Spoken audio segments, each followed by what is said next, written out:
Keepsake mementos still hang on Carter Edell's coat rack inside his Upper Arlington home. And this was something that the band director sent to us, and it's something I guess all the marching band members get. And it has his little, class of 2030. Including his backpack and a ball cap with his football number 34. Untouched items that remind both Stephen and Melissa Edell that their son is no longer here. Very sweet boy. We talked to the Edells right before Christmas, the first one without their son. Carter died on September 23rd of last year after taking his own life. He was 14 years old and an 8th grader at Hastings Middle School in Upper Arlington. Were you ever worried about Carter's mental health, his well-being, anything of that nature at all? No. But on September 23rd, everything changed after a whole series of events that day. I received a call at work from the Hastings principal to let me know of an incident. The principal said something along the lines of, "We've had an issue with paper towels in the bathroom being flung up to the ceiling." And for the whole school year. The whole school year. The Edells say they were told a student reported the incident, but the Edells say that call was the first time they'd heard about this. And I said, okay, well, I will definitely talk to Carter tonight. And there was a mention of an earlier incident that occurred, I was told the week before, but actually I think it was 2 weeks before, of racial remarks that Carter was potentially involved in. Sharing with us that the administrator who talked to Carter about the alleged racial comment felt that he didn't mean it in an intrusive way. Carter said, "I bet your house smells like tikka masala." He had also said, it's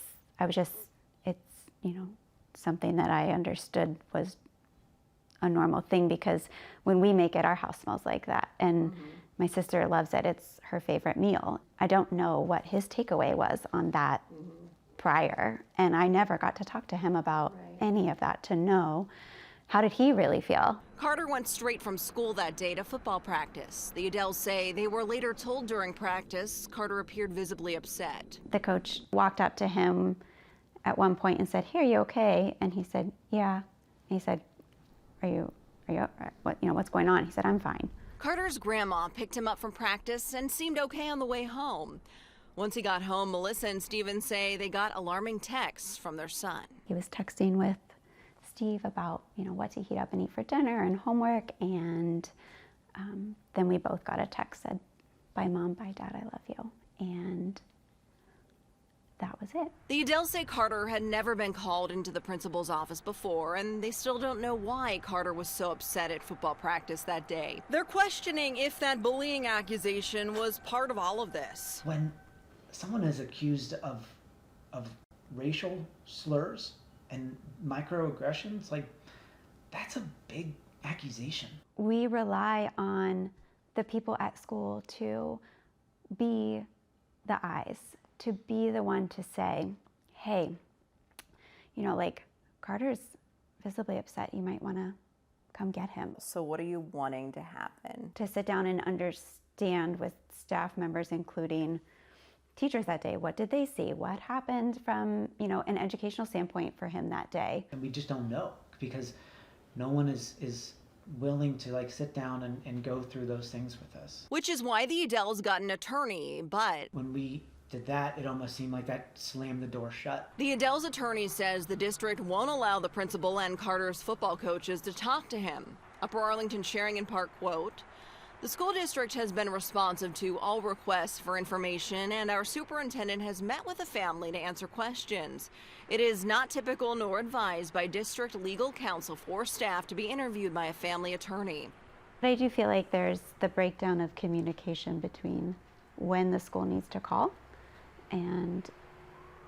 or what can happen, what can go on before parents are notified. The district says parents are notified if there is an indication or evidence that their child is involved in a particular situation. Is really making it so that people understand that if they see a child in distress, that they say something to as many people as they can. And while the goal right now for the Edells is to find out what took place that day, they're also trying to be there for their 11-year-old daughter. I know people say 1 foot forward, but there are times I'm walking and I literally tell myself that because I feel so numb sometimes. We want to be clear in our reporting and point out that we know there's a lot of rumors swirling around why Carter took his own life. We are asking questions and filed a public records request with the school district. As for what's next, the Edells say they'd like to see some changes made to Ohio bullying laws, especially when it comes to communication with parents. On your side, Amy Wattis, ABC6 News. Thanks for watching the ABC6 News YouTube channel. Bringing you breaking news, stories, sports, and original content throughout Central Ohio. Make sure to like and subscribe so you don't miss out. ABC6 News is on your side.